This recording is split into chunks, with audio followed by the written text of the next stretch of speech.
Les grands entretiens de Storia Voce.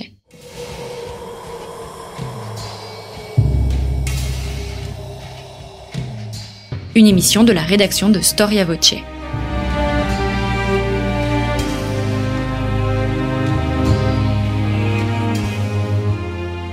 On retrouve Marie-Gwen Carichon. Bonjour chers auditeurs, bienvenue dans cette nouvelle émission Storia Voce, votre web radio qui vous parle d'histoire, qui donne la parole à ceux qui l'écrivent. Mais pour cela, nous avons besoin de votre aide et de votre soutien financier. Je rappelle que vous pouvez faire un don à partir de la rubrique Soutenez-nous de notre site internet storiavoce.com. Et aujourd'hui, nous allons parler de deux géants qui ont fait la Révolution française. Leur nom à eux seuls évoque la terreur. Je veux parler de Danton et de Robespierre, avocats tous les deux, patriotes et républicains. Ils se sont donnés corps et âme pour la cause révolutionnaire. Alors ils ont été camarades de lutte, puis adversaires, mais également ils se sont un peu trahis l'un l'autre. Leur parcours et leur action témoignent non seulement de deux caractères en révolution, mais également de deux idées de la Révolution française, deux conceptions du politique qu'on ne peut comprendre sans étudier leur jeunesse, sans étudier la réalité de leur caractère et même de leur physique. Un historien a relevé le défi de croiser leurs portraits, un petit peu comme Plutarque et ses vies parallèles, qui comparent des itinéraires d'hommes illustres. Loris Chavanette parle de Danton à la lumière de Robespierre et de Robespierre à celle de Danton. Mais contrairement aux héros de Plutarque, qui ne se croisaient que dans les écrits du biographe grec, Danton et Robespierre se sont connus dans la vraie vie, se sont appréciés, se sont trahis. Bonjour, Loris Chavanette. Bonjour, Marie-Gwen Carichon. Merci d'avoir accepté notre invitation. Je précise que vous êtes docteur en histoire, spécialiste de la Révolution française. Ce n'est pas votre premier ouvrage sur le sujet. Et ce livre, donc, c'est deux portraits des grands héros de la Révolution française, Danton et Robespierre, le choc de la Révolution. Et ce livre est paru aux éditions Passé Composé. Robespierre, c'est probablement l'homme le plus connu de la Révolution française. Il y a même une société d'études pour étudier exclusivement ce personnage. C'est pas le cas de Danton. Et puis Robespierre, c'est aussi une figure qui tend un coup à être érigé en icône de la Révolution ou alors en monstre de la terreur selon le bord idéologique qu'il veut le définir. Il incarne même les querelles historiographiques. Alors pourquoi est-ce qu'on se souvient de Robespierre? On a tendance un petit peu à oublier Danton. Alors, il est vrai que Danton et Robespierre, le sujet m'a paru comme une évidence. Tant il s'agit d'un couple, presque d'une même et unique personne, tant ils ont œuvré en commun, main dans la main pour faire aboutir leurs idéaux d'égalité, de liberté, à partir de 1789. Mais il y a une évidence qui domine l'autre. C'est toutes les polémiques qu'a engendré la carrière politique de Robespierre. Robespierre est demeuré à partir de sa chute, le 9 Thermidor, une figure controversée, une figure qui fait pousser des cris d'orfraie à certains et qui au contraire fait verser des larmes de passion et de tristesse à d'autres qui ont admiré et regretté sa chute. Mais Robespierre est une figure donc politique qui fait toujours polémique, comme l'écrivait Marcel Gauchet dans sa biographie. C'est l'homme qui nous divise le plus. Pourtant, la nation française, l'histoire de France est riche de nombreux épisodes. Elle est millénaire, mais il est vrai que Robespierre a quelque chose de différent, de par ses idées politiques, de par sa personnalité, de par l'époque à laquelle il appartient et à laquelle on a donné le nom de terreur, et on pourrait débattre de la légitimité de cette appellation. Je crois qu'elle est légitime, pour le seul fait que l'expression a été employée à l'époque et qu'il faut aussi schématiser une époque, voire même l'incarner, parce que ce sont les hommes qui font l'histoire après tout, et Robespierre a fait l'histoire de ces années 2 et 3, comme rarement un homme politique a incarné son époque aussi, même s'il n'a pas personnalisé le pouvoir comme un dictateur le ferait, il a incarné son époque, et son époque, c'était celle du gouvernement révolutionnaire et de la terreur. Est-ce qu'on peut parler du couple Danton et Robespierre? Parce que quand on lit votre livre, on se rend compte que Danton a un réseau assez considérable dans plusieurs milieux sociaux. Robespierre, lui, est un peu moins d'amis, mais il a quand même des amis très fidèles. On peut penser à Saint-Just, par exemple. Pourquoi est-ce que vous avez choisi ces deux portraits en particulier? Est-ce qu'il y a une raison historique? Alors dans la galerie des grands acteurs de 1789, j'ai presque envie de dire que Danton et Robespierre sont au second plan. Ce sont les Mirabeau, les Lafayette, les Barnave, qui font l'histoire et qui appellent les événements et les commandent. Mais pour autant, Danton et Robespierre jouent un rôle en 89. D'une part, même si c'est pas le principal, ce sont des acteurs de second ordre, bien que ils vont devenir les premiers rôles de la décennie révolutionnaire un peu par la suite. Mais Danton et Robespierre ont à la fois été des hommes qui ont contribué à l'éclosion des idéaux révolutionnaires de 89, et puis aussi à la chute du trône, à la fondation de la République. Danton a à la fois demandé la proclamation de la République, la création du calendrier républicain, l'abolition de l'esclavage, la création du tribunal révolutionnaire. Bon, bref, ces deux-là ont constitué un tandem, durant un certain temps du moins. Rien ne leur résistait. Ni les royalistes, ni les feuillants, ni les girondins, mais la nature refait toujours surface, et leur caractère ne pouvait que les mettre face à face, face contre face, tôt ou tard. Et donc c'est aussi cela qui m'a intéressé. Ce sont deux personnages dont l'histoire est quasi romanesque, en ce que c'est un duo devenu duel.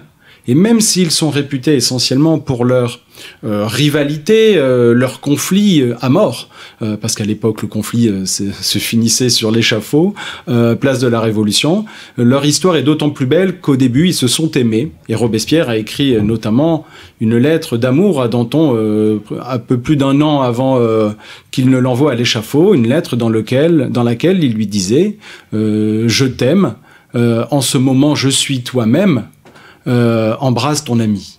C'est très empreint de romantisme, finalement, ces deux parcours. Puis il y a aussi quelque chose qui caractérise leur relation, c'est que Danton et Robespierre sont tous les deux originaires de province. Ils ont le même âge, mais ils n'ont pas eu la même enfance. Et ça, vous l'expliquez très bien, et c'est intéressant de lire dans votre ouvrage le poids de l'enfance, le poids du caractère sur la pensée politique. Un des deux a eu une enfance heureuse, l'autre un peu moins. Mais en effet, Marie-Gwen Carichon, ils se ressemblent et ils sont à la fois dissemblables. Mais parce que, ayant d'abord commencé leur existence en tant que appartenant à la même génération, Robespierre est né en 1758, Danton un an après, en 59. Ils sont tous les deux roturiers dans une France où c'est la roture qui paie l'impôt, c'est la roture qui est régulièrement humiliée par les traditions aristocratiques. Ils partagent une même haine, d'ailleurs, de l'absolutisme monarchique, de l'aristocratie aussi. Danton le dit d'ailleurs, il ne s'en cache pas. Au comte de Ségur, en septembre 1792, il dira « Vous oubliez que nous sommes de la canaille, que nous sortons du ruisseau, nous ne pouvons gouverner qu'en faisant peur. » Ces deux-là sont conscients de leur place sociale au sein de la monarchie absolue. Alors, ils se ressemblent d'un côté, aussi parce qu'ils sont orphelins. Danton a perdu son père à l'âge de 2 ans, Robespierre, sa mère et son père coup sur coup quand il avait 6 ans. Et donc, bien évidemment, ce n'est pas du tout la même chose. puisque quand on étudie aussi la psychologie des personnages pour essayer de percer le mystère de leur être, de leur ascension politique, plus ou moins contrariée, complexe dans leur essence, dans leur existence, eh bien on découvre que Robespierre a beaucoup plus pâti d'une enfance solitaire. Sa mère étant morte jeune, il l'aimait beaucoup. Il y a un texte, une source qui nous apprend que elle lui apprenait à coudre la dentelle sur ses genoux quand il avait 5 ans. Robespierre a été détruit intérieurement par l'arrachement de cette mère tendre et aimante. C'est aussi ce que nous raconte d'ailleurs sa sœur Charlotte, dont les mémoires sont absolument essentielles et sur lesquelles on reviendra plus tard. Robespierre, il y a un avant et un après dans sa construction intellectuelle, émotionnelle, mais pas seulement à compter de la mort de sa mère, bien sûr, à 6 ans, on n'est pas encore complètement fait, j'ai envie de dire. C'est plutôt que après une double peine, il a connu une triple peine puisqu'il a été envoyé à Louis le Grand pour faire ses études.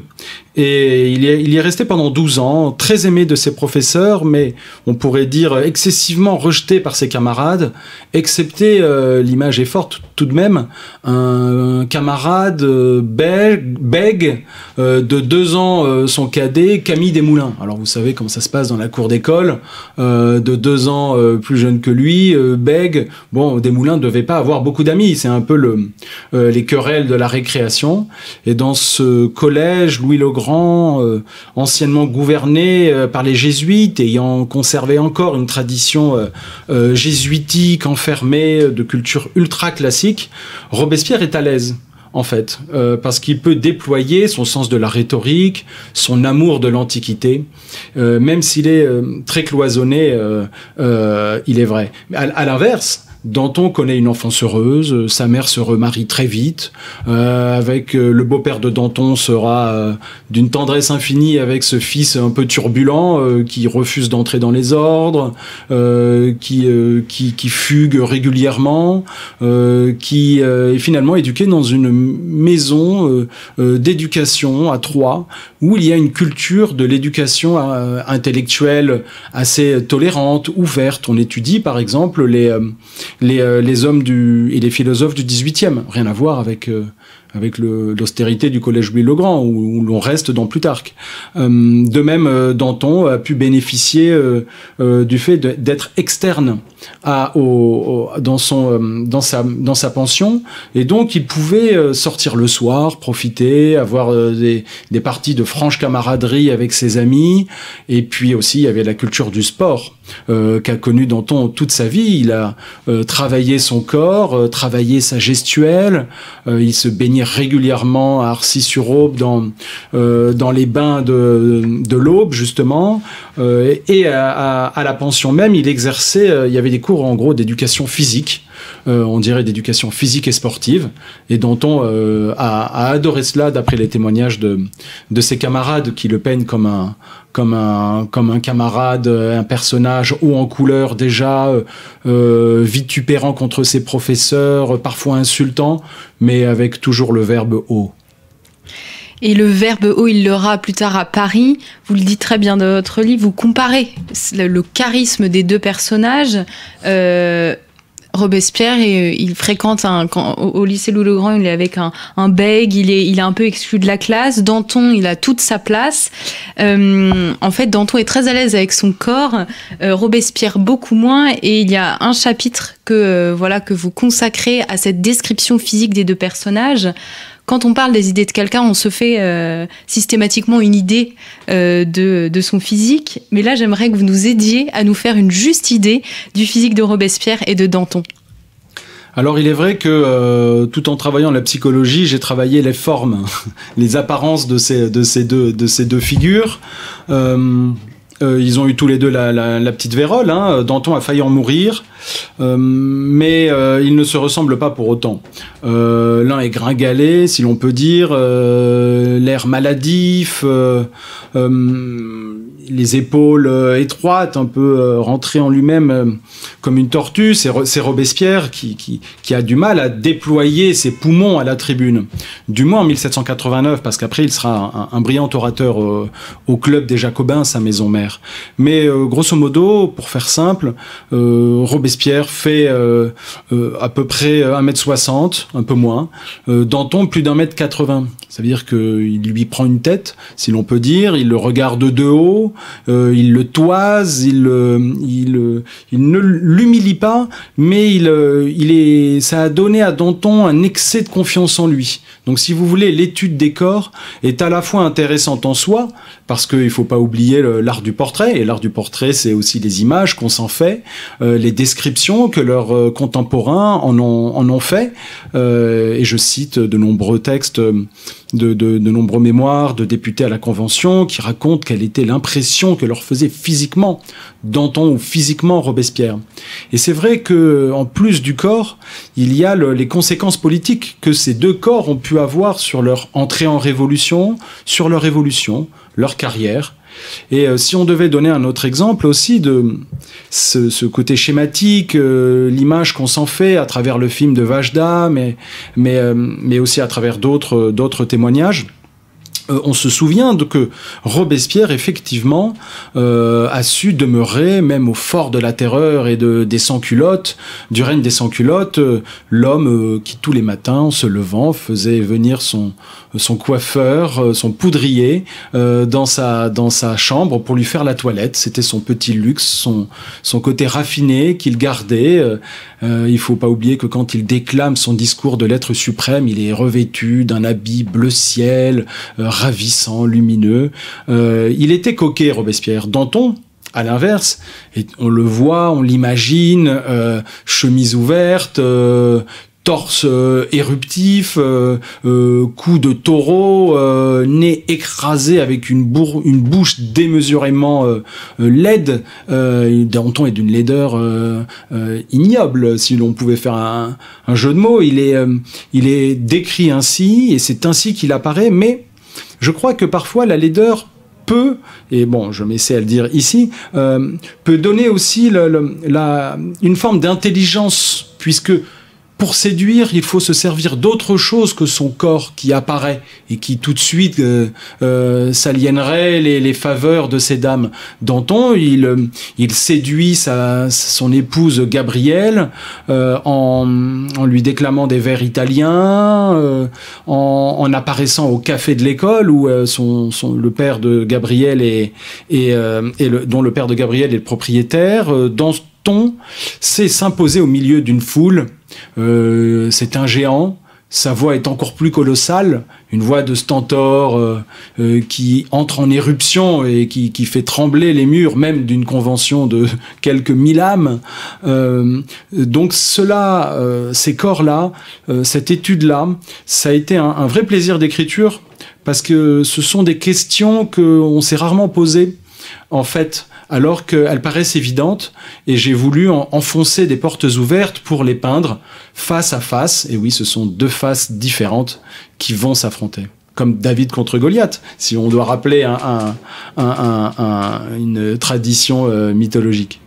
Et dans une certaine mesure, Danton, il n'a pas vraiment besoin de chercher à se faire élire. Il va dans les brasseries du quartier latin, il parle, il harangue, et c'est comme ça qu'il va entrer en politique. Bien, Danton est, comme Robespierre, avocat. Ils ont l'art de manier le verbe, une tradition rhétorique dans laquelle Robespierre excelle davantage parce que c'est l'homme de l'écrit, Danton l'homme de l'oralité. Et jamais il écrira ses discours, sauf un qui est d'ailleurs assez maladroit, que je cite, les phrases à rallonge. Il est presque sur le point de battre Robespierre sur la longueur de certaines phrases. Mais Danton, effectivement, est la figure du tribun. Mais le tribun à l'antique, pas le magistrat forcément tribun, mais l'homme du peuple qui jaillit au milieu de la foule. Et où est-ce qu'il jaillit, Danton ? Il jaillit dans le quartier, le district des Cordeliers populaires, où il s'impose par sa verve, par son courage physique. Par exemple, lors de certaines crises, le 14 juillet, notamment, il est en armes de la garde nationale. C'est-à-dire qu'il porte l'uniforme, il porte le sabre au côté, voire il a un fusil dans les mains à baïonnette. C'est un guerrier dans le sens le plus classique du terme, puisque le peuple s'est fait armer en juillet 89, mais aussi en octobre 89. Et puis il y a une scène célèbre, j'aime me la représenter. Danton est au théâtre, il est au théâtre le 22 juillet 1790. On refuse de jouer une pièce de Marie-Joseph Chénier qui s'appelle Charles IX, qui est assez critique à l'égard des institutions monarchiques, et le directeur de théâtre, craignant la censure, craignant la fermeture, refuse de faire jouer la pièce. Et Danton monte sur sa chaise, il commence à hurler, à demander la pièce Charles IX. Tout le monde, le directeur s'oppose à lui, mais Danton insiste. Il insiste si bien qu'au final, avec l'appui de Talma, le plus grand comédien de la Révolution, la pièce est finalement jouée. Et des anecdotes comme celle-ci, il y en a plusieurs où Danton s'impose physiquement parce que il a aussi le côté du charme physique. Sans la beauté, il y a un côté tactile d'entrée en éruption, mais d'une chaude éruption qui réconforte parfois. Danton, quand il vitupère, il peut tout aussi bien s'adoucir. Et donc, autant il agresse au début, autant ça lui arrive juste après d'avoir agressé notamment un président de la Convention nationale, il le prend dans ses bras. Et il y a ce côté charnel, sensuel, que n'a pas Robespierre. Et Robespierre qui est à l'inverse la figure de la légalité révolutionnaire, si l'on peut dire, c'est-à-dire la légalité de l'élection de député du tiers-État aux États généraux, député à la Convention. C'est un homme de loi qui gardera toujours ce sens de la rigueur juridique. Il est nommé à un moment procureur, il officie ainsi à Versailles, et puis donc il y a ce parallèle, ou plutôt ce paradoxe entre deux personnes qui étaient absolument différentes, mais en même temps, vous savez, dans la vie, psychologiquement, on aime ce qui ne nous ressemble pas. Et je crois que ce sont justement au début ces dissemblances qui ont fait s'aimer spontanément Danton et Robespierre. Vous avez décrit avec beaucoup de détails cette prestance de Danton. On aimerait l'avoir comme ami, mais comme ennemi peut-être un peu moins. Et on imagine à l'inverse un Robespierre très malhabile au début. Il y a des citations absolument géniales de certains journalistes qui le trouvent ennuyeux. Même ses amis ne peuvent plus l'écouter. Il y a beaucoup d'anecdotes assez amusante au sujet de Robespierre. Quand on imagine qu'on en fait le héros de la terreur, on a du mal parfois à faire cohabiter ces deux faces d'une même personne. Mais alors, il y a une question qui m'intrigue. Qu'est-ce qui peut motiver ces deux personnalités à entrer en révolution ? Est-ce qu'ils veulent une monarchie parlementaire ? Est-ce qu'ils veulent renverser le roi ? Est-ce qu'ils ont seulement la haine de l'aristocratie ? Qu'est-ce qui, au début de la Révolution, échauffe les esprits ? Il est vrai que j'ai essayé de penser les causes, voire même les origines de 89. Et j'ai voulu incarner cela dans deux tempéraments, Danton et Robespierre, qui ont les mêmes idées politiques au début, c'est-à-dire la notion de destruction d'un ordre qui doit devenir ancien. Il ne s'agit pas encore d'envoyer un quelconque échafaud qui n'existe pas en 89. Le roi bien-aimé, Louis XVI. Mais il s'agit de se venger des aristocrates, des ci-devant, qui ont beaucoup humilié cette classe bourgeoise, roturière, qui était tenue à l'écart des salons de Versailles. Et il fallait avoir le génie de Beaumarchais pour s'imposer. Et encore, même pour Beaumarchais, c'était difficile de s'imposer dans le Paris révolutionnaire parce que un peu les bouches étaient liées et il a fallu une révolution et non point une réforme pour faire basculer le pays dans autre chose. dans le monde moderne. Mais la première chose qui est essentielle, par exemple avec Robespierre, c'est qu'il défend des idées d'une parfaite abstraction. Il est demeuré un homme de lettres, pétri de culture antique, bien sûr, mais aussi des idées des Lumières, adorant Rousseau, on ne l'apprendra à personne, se rêvant en Rousseau lui-même. Il fantasme sur Sparte. Bien sûr, Robespierre a ce côté spartiate qu'il s'applique à lui-même dans sa vie privée, qu'il voudra d'ailleurs enseigner par la suite et imposer cette vision-là avec Saint-Just à la tribune de la Convention. Pensons par exemple à son discours sur l'éducation. Robespierre, reprenant un discours de Lepeletier de Saint-Fargeau, qui vient d'être assassiné, Robespierre prône l'éducation commune des enfants à partir de l'âge de, je crois que c'est 6 ans, 7 ans, pour les extraire de leur milieu social. Danton est beaucoup plus réaliste que Robespierre de ce point de vue-là. Est-ce parce qu'il a des enfants lui-même, peut-être, que ça a un impact sur le côté pragmatique de Danton? Alors oui, du coup, je veux vous dire que Danton s'est marié en 1787. Sans ce mariage, il n'aurait pu acquérir la charge d'avocat au Conseil du roi. C'est un homme endetté en 1789, Danton, avec des dépenses, si on veut dire, régulières, puisqu'il a une femme, et il cherche à avoir un enfant. Et il en aura un pendant la Révolution française, même si il va perdre des enfants en 89, il perd un enfant, Danton. Donc il a connu aussi cette souffrance-là, cette douleur-là. Danton recherche un bonheur personnel, familial, tout aussi bien collectif, mais il n'oublie jamais l'exigence de se réaliser dans sa vie privée. Et d'ailleurs, il le dit à un moment, il dit...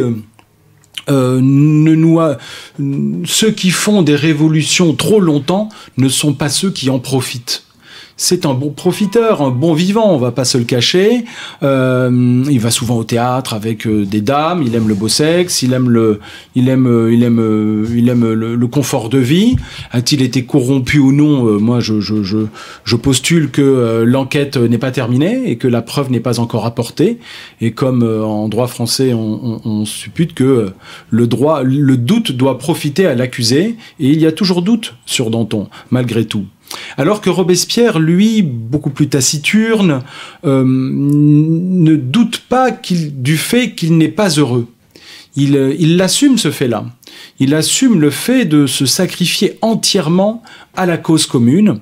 Il l'écrit dans une lettre en 1787 à une amie. Il lui dit « Lorsqu'on ne possède pas soi-même le bonheur, on voudrait se consoler par celui des autres. » Imaginez-vous, cette personne-là l'écrit, le dit, il ne connaît pas le bonheur. Le bonheur, pour lui, ne peut être que collectif, et c'est pour cela, sans doute, qu'il va rejoindre Saint-Just dans la rédaction du premier article de la Déclaration des droits de l'homme de 1793. Le bonheur est une idée neuve en Europe, le bonheur ne peut être que social, que collectif. Et Saint-Just était, tout comme lui, un homme de Sparte, davantage que un philosophe plus libertin, comme le sont les Desmoulins, les Fabre d'Églantine, bref, les amis de Danton et de Danton lui-même. Quelle est la date de leur rencontre? Enfin, au moins, quelle est la première trace de leur rencontre à Danton et Robespierre? Et comment va se tisser cette amitié dont on pourrait parler des heures durant? Mais c'est vrai qu'il y a amitié, et dans toute amitié, il y a d'abord le premier coup d'œil, si vous voulez, le premier échange, comment on se jauge. La première trace que j'ai trouvée d'une rencontre entre Danton et Robespierre, bon, il peut y en avoir avant, il y a toujours des silences de l'histoire. Robespierre va, juste après la prise de la Bastille, à Paris, on le conduit...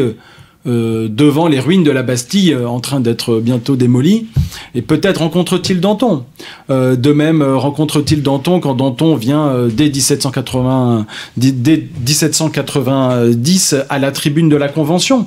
Mais la première trace, c'est lors de l'anniversaire du serment du jeu de paume, le 20 juin 1790. Alors le serment du jeu de paume, Robespierre y était, David nous l'a peint au premier rang, s'élançant, dévouant sa vie, offrant sa poitrine aux martyrs pour la cause de la liberté.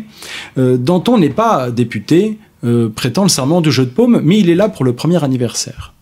Et ce premier anniversaire est organisé par la Société des Amis du Serment du Jeu de Paume. Il y avait beaucoup de sociabilité, hein, même de gaieté dans ce Paris de 1790.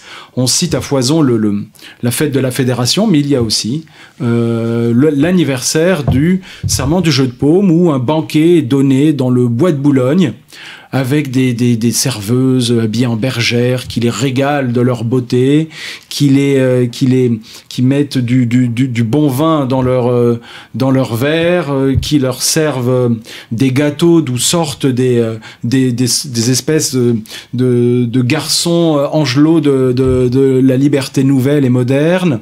Et Danton est le premier. Ils sont plusieurs centaines, hein, présents sous une immense bâche dans le bois de Boulogne ce jour-là, et Danton est le premier à porter un toast.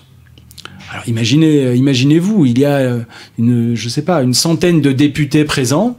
On a le procès-verbal, hein, de cette journée-là, et le premier à porter un toast, ce n'est pas un député, c'est ce trublion du quartier des Cordeliers, rive gauche, Saint-Germain, qui porte un toast le premier, et il porte un toast à Benjamin Franklin, à la liberté, à l'univers entier. Et Robespierre est le troisième à porter un toast, et il porte un toast à la liberté de la presse. Et tous les deux, Danton et Robespierre, œuvrent pour la Révolution, et leur mot d'ordre au début, c'est tout de suite la liberté ou la mort, et ils vont se l'appliquer à eux-mêmes d'ailleurs. Il y a un événement fondateur dans la Révolution, c'est bien entendu la fuite à Varennes. Comment est-ce que cette fuite à Varennes va être perçue par les protagonistes, et quel est le rôle que cette fuite va avoir dans leur carrière politique et dans leur conception de l'évolution de la Révolution? Varennes est indubitablement un tournant. Timothy Taquet, dans son livre, l'a démontré, Mona Ozouf aussi. Mais quand on le prend, cet événement, sous l'angle de Danton et Robespierre, on voit qu'ils font cause commune. Le roi n'est même pas encore de retour de chez le citoyen Drouet et le citoyen Sauce qu'il a accueilli dans la nuit du 20 au 21 juin 1791. Mais Danton et Robespierre font cause commune immédiatement, non pas forcément pour demander le renversement du roi. Robespierre ne s'aventurera jamais jusque-là. Oui, c'est pas évident, hein, la fin de la monarchie, c'est pas du tout évident pour les révolutionnaires, pour tous les révolutionnaires en tout cas. En tout cas, c'est beaucoup moins évident pour Robespierre que pour Danton. Danton va se mouiller. Au retour du roi, il le qualifie d'imbécile, il demande de manière exagérée et imagée la tête de Lafayette, qui n'a pas su garantir la sécurité du roi, alors qu'en tant que commandant de la garde nationale, telle était sa fonction. Danton va contribuer à la rédaction d'une espèce d'adresse des Cordeliers demandant une république, c'est-à-dire le renversement de la monarchie, tandis que Robespierre, lui, il fait petite mine basse, et il ne s'aventure jamais aussi loin, parce que pour lui, la question institutionnelle n'est pas si importante que cela. Ce juriste voit d'abord la lutte politique entre les partisans et les adversaires de la Révolution. Le reste lui importe peu. Et il va mettre du temps à se retourner contre la monarchie, contre le roi. Mais effectivement, quand il va se retourner contre Louis XVI, il va demander le premier sa tête sans jugement. Mais c'est Danton qui, dans les mois qui suivent la fuite de Varennes, va demander l'abolition de la royauté, tant et si bien qu'il va être obligé de fuir. Il est sous le coup d'une arrestation, en même temps que Marat, Desmoulins. Danton fuit. Et alors, c'est quelque chose qu'il faut se représenter, ce petit silence de l'histoire, au moment où Desmoulins, Marat, Danton s'exilent et où Robespierre se cache un peu à ce moment-là, dans le Paris d'ailleurs. C'est à ce moment-là qu'il va loger chez les Duplay, rue Saint-Honoré. Ceux qui gouvernent à ce moment-là, les Feuillants, Barnave, Lameth, Duport, ils auraient pu éliminer ces opposants jacobins. Mais ils ne le font pas. Et loin de les éliminer, lorsqu'on déclare enfin la constitution de la législative, c'est le roi Louis XVI qui demande une amnistie. Et donc, Danton est amnistié. Et donc, cela lui permet de rentrer à Paris, et là de tempêter toujours plus, jusqu'à allumer la mèche du canon du 10 août. Et c'est Danton qui va, plus que nul autre, organiser la commune insurrectionnelle le soir du 9 au 10 août, en jetant les Marseillais, des Bretons, sur le château des Tuileries pour le prendre d'assaut. Est-ce qu'on peut dire qu'à partir de ce moment-là, il devient un homme de pouvoir ? Alors, la singularité est la suivante. Robespierre est plus brillant que Danton dans sa carrière. Il est un avocat qui publie des mémoires, il est un député, il tient un journal, il est le roi des Jacobins. Et pourtant, c'est Danton qui, au lendemain du 10 août 1792, et donc la chute de la monarchie, qui sera vraiment décidée, nous sommes le combien nous sommes en septembre, donc c'était en septembre 1792, le roi chute et Danton s'empare du pouvoir. Il ne peut pas être roi. Alors il fait partie du gouvernement provisoire. Danton est l'homme le plus puissant de France à ce moment, en tant que garde des Sceaux, ministre de la Justice, et c'est lui, par la même occasion, qui organise la résistance de la patrie en danger contre l'envahisseur prussien, autrichien, aux portes de Paris, et déjà un pied en France, à Verdun, à Valmy. Et Danton va être, je le qualifie ainsi, le premier homme providentiel de l'histoire de la jeune République française. Et c'est lui qui va, en grande partie, obtenir la victoire des volontaires, des héros de Valmy, de la nation en armes contre l'absolutisme des trônes étrangers. Et c'est Danton l'homme fort de la Révolution à ce moment-là. Tant et si bien que, ayant commencé en 92 à exercer de si importantes fonctions, d'ailleurs, anecdote, j'ai trouvé une lettre où Danton prie Robespierre d'appartenir à une commission qu'il nomme en tant que ministre de la Justice pour réfléchir sur les nouvelles juridictions. Et Robespierre décline. On imagine mal Robespierre sous la férule et sous l'autorité de Danton. Et d'ailleurs, pour le dire franchement, ils n'exerceront jamais en même temps le pouvoir. Bien que le pouvoir, c'est le pouvoir sur l'opinion aux Jacobins. C'est comment diriger la rue. Ensuite, il y aura le gouvernement révolutionnaire, bien sûr, mais c'est uniquement lorsque Danton quittera le comité de salut public que Robespierre y entrera. Danton part à la pêche, davantage sur ses terres de Champagne, tandis que Robespierre, lui, s'échine à gouverner la France et lui donner ce visage de plus en plus radical qu'on lui sait. Robespierre, aujourd'hui, c'est le visage de la terreur. Plutôt que de se demander pourquoi est-ce qu'on lui a attribué la terreur quasiment dans sa totalité, est-ce que vous pourriez nous dire, Loris Chavanette, quel a été son rôle véritable dans le déroulement de la terreur, si on le connaît ? Eh bien, le rôle de Robespierre, il y a une formule célèbre, c'est 1/12 du comité de salut public, 1/12 de la terreur. Donc, toutes les mesures que va faire appliquer Robespierre en tant que membre des comités du gouvernement, elles sont votées par la Convention nationale. Mais la question, c'est elles sont votées de quelle manière ? Elles sont votées soit après que la Convention ait entendu une adresse sanguinaire, souvent, de la part du Club des Jacobins, à la tribune de la Convention nationale, demandant une radicalisation de la Révolution.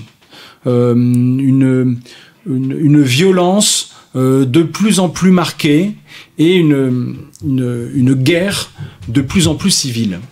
Et Robespierre va marquer de son empreinte la révolution, la terreur. Et d'ailleurs, ce terme-là est essentiel parce que j'ai découvert quelque chose dans mes travaux, c'est que le premier jour où le terme de terreur est vraiment martelé à la tribune de la Convention nationale, c'est lors de la célèbre journée du révolutionnaire, insurrectionnel, du 5 septembre 1793.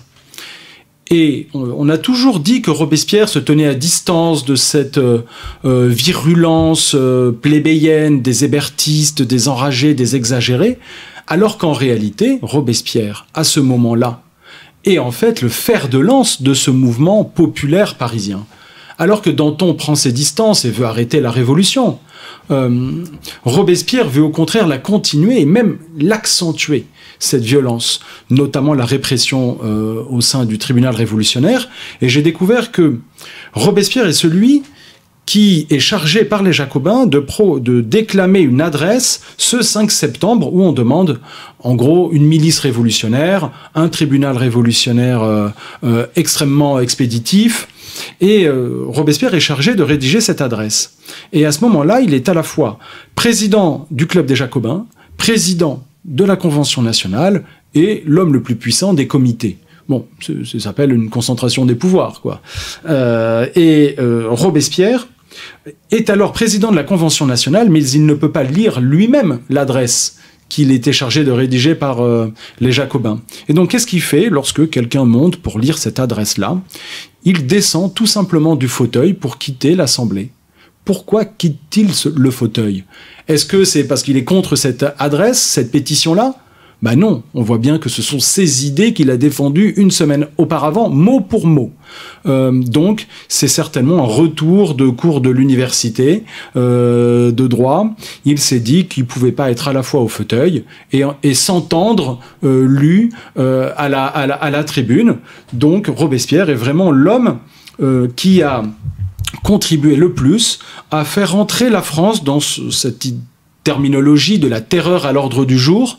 Ça n'a jamais été voté peut-être, mais cela a été lourdement manifesté à la tribune de la Convention nationale.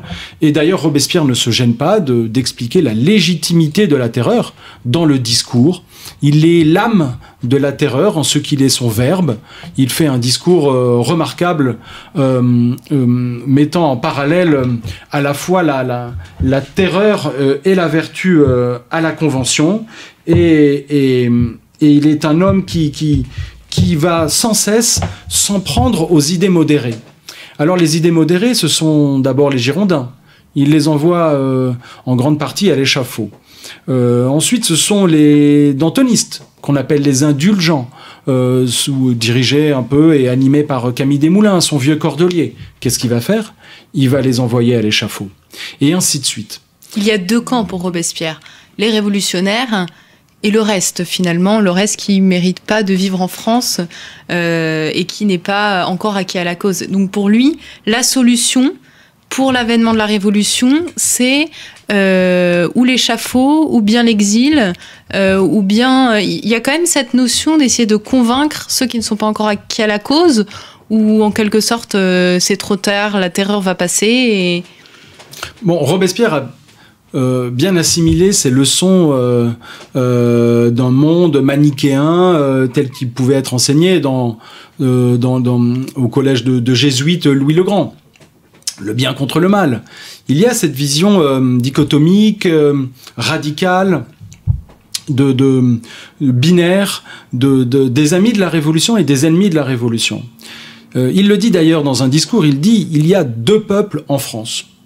Les bons, il s'agit de les encourager parce que la vertu est en eux, et ensuite les méchants qu'on ne peut pas rallier, il s'agit de leur livrer une guerre féroce, la plus féroce qui soit. Et entre les deux, il n'y a pas de milieu. » C'est une vision quasi religieuse du fait politique, mais ce qui est intéressant, c'est à la fois de pointer cette spécificité robespierriste, qu'il partage avec les Jacobins en grande partie, comme on disait à l'époque, comme il le disait lui-même, hein, pas de liberté pour les ennemis de la liberté. Mais c'est d'autant plus intéressant alors ce travail que j'ai essayé de faire quand on regarde le point de vue de Danton. Et Danton, il dit l'inverse. Lorsque il est élu en 1790, 91, il est élu substitut du procureur de la commune de Paris. Bon, c'est un rôle important.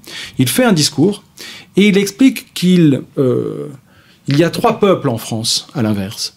Il y a les ennemis de la Révolution, oui, il faut leur faire la guerre et les exterminer. Et il a des mots très violents, voire parfois plus violents que ceux de Robespierre à ce moment-là. Ensuite, il y a ceux qui sont partisans de la Révolution. Pas besoin de les convertir à la religion de la liberté. Ils sont déjà des âmes fortes et bien placées. Il y a un troisième parti, un troisième peuple en France. Ce sont ceux qui hésitent, ceux qui doutent, les indifférents qui se mêlent pas de politique. Et Danton dit qu'au lieu de les pourchasser, parce que plus tard, sous la Terreur, on va persécuter les indifférents, c'est comme ça qu'on les appelle.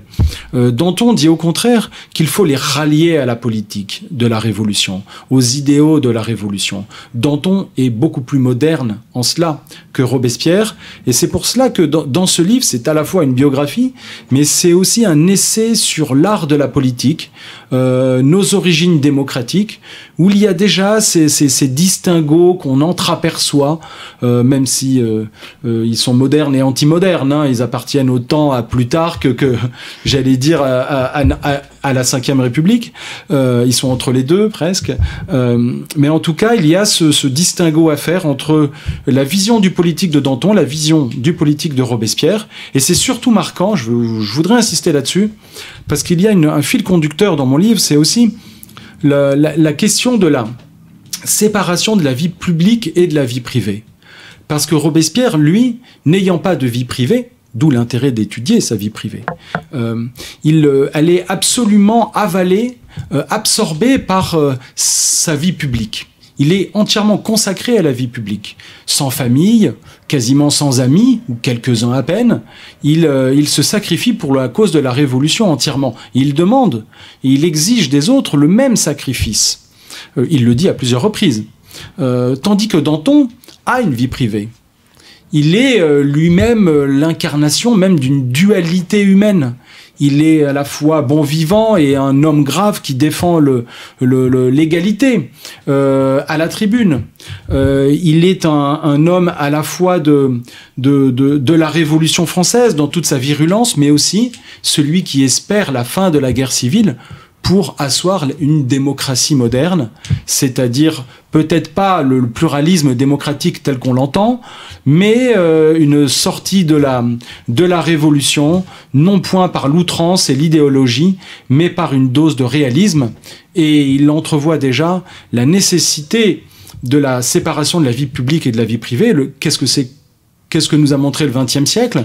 Je pense aux travaux de François Furet, Mona Ozouf, de tout ce courant. C'est essentiel de considérer que la démocratie, c'est aussi la société. Et la société, elle respire, elle a besoin de respirer, elle a besoin de liberté.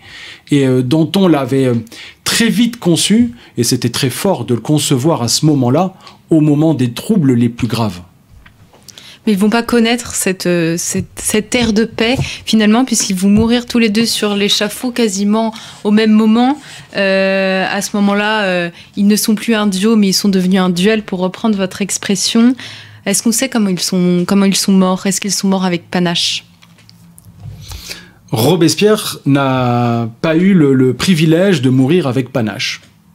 S'étant pris une balle dans la mâchoire, plus ou moins volontairement, on ne sait pas. Je raconte qu'il est tellement maladroit que c'est pas impossible qu'il se soit manqué en tentant de se suicider, mais il avait cette approche, c'est vrai, à l'antique, et plusieurs fois il a dit qu'il se sacrifierait pour la liberté. Ça m'étonnerait, l'hypothèse du suicide de Robespierre est tout à fait plausible selon moi. Et donc il a la bouche bâillonnée, Je montre dans le livre à ce moment-là un portrait de Robespierre croqué, dessiné par David qui idolâtrait Robespierre. Et on le voit bâillonner quand Robespierre marche à l'échafaud, il montre il y va en être souffrant. Pendant des heures, il souffre avec ce bandage tuméfié de sang, c'est sordide le supplice de Robespierre. Il subit d'ailleurs son supplice, tandis que Danton, effectivement, c'est l'image qu'on en a retenue. D'ailleurs, elle est assez formidable. Il dit effectivement au bourreau: tu montreras ma tête, elle en vaut la peine. Parce que comme on a déjà montré la tête à d'autres, Louis XVI, Charlotte Corday avait même été giflée sur l'échafaud, Danton veut exercer une puissance physique, une présence physique, en dictant au bourreau l'humiliation que représente le fait de montrer sa tête. Il décide jusque dans sa mort comment il doit mourir. Et il a aussi des mots, raconte Barras. Danton, pour sa famille, il a une faiblesse sur l'échafaud. Ça le grandit. Il a des mots pour une faiblesse, pour sa femme et ses enfants qu'il abandonne. Il est sur le point de pleurer. Et il se dit: reprends-toi, Danton. La postérité t'attend. Il voulait sa place au panthéon de l'histoire. Et puis, il manque pas d'humour sur l'échafaud. Je cite ce fait qui est très drôle et très absurde à la fois. Un de ses amis lui dit au moment de monter sur l'échafaud: oh, quel malheur j'ai, je crois que c'est Fabre ou d'Églantine ou Hérault de Séchelles, lui dit: quel malheur, je meurs en ayant dans mon bureau laissé un manuscrit absolument magnifique, je pourrais jamais le publier, ce poème que j'ai fait. Et Danton lui rétorque: t'en fais pas, mon ami, on aura tout le temps de faire des vers. Faire des vers au sens le plus matériel, corporel qui soit. Donc il plaisante, il est typiquement ce personnage rabelaisien, ce bon vivant qui est invité à manger la poularde chez lui. Il a une présence physique hors norme jusqu'à l'endroit où c'est impossible de faiblir et où il ne faiblit pas, c'est bien sûr sur l'échafaud. Et Danton est vraiment remarquable physiquement, on en parlait tout à l'heure, d'un bout à l'autre de son histoire. Merci beaucoup, Loris Chavanette, de nous avoir parlé de ces deux personnages qui sont à la fois attachants, fascinants. On a envie de lire l'intellectuel Robespierre, et en même temps on préférait dîner avec Danton. Merci beaucoup de nous avoir parlé avec autant de précision de ces deux héros de la Révolution française. Je rappelle que vous venez de publier un portrait croisé donc de ces deux personnages aux éditions Passé Composé, Danton et Robespierre, le choc de la Révolution, avec une préface de l'historien que vous connaissez, chers auditeurs, Emmanuel de Varesquiel. Merci à vous pour votre écoute, pour votre fidélité, et je vous dis à très bientôt pour une nouvelle émission de nos grands entretiens. C'est moi qui vous remercie.